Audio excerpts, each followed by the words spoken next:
Ready to ditch the plastic and pay with a tap? Today, we're going to show you how to set up Apple Pay on your iPhone, iPad, or Apple Watch in just a few easy steps, making contactless payments a breeze. First, locate the Wallet app on your iPhone's home screen and tap to open it. If this is your first time using the Wallet app, it will likely be empty, or you might see cards you've previously added to add a new card.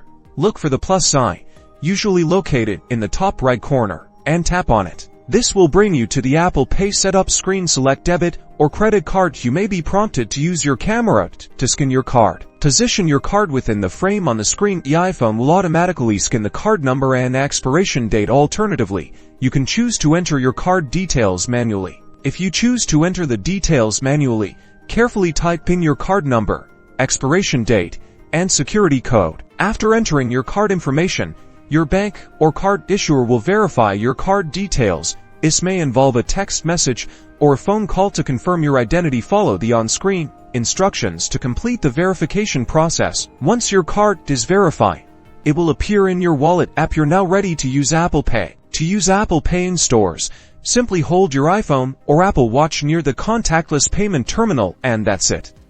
You're now equipped to enjoy the convenience and security of Apple Pay.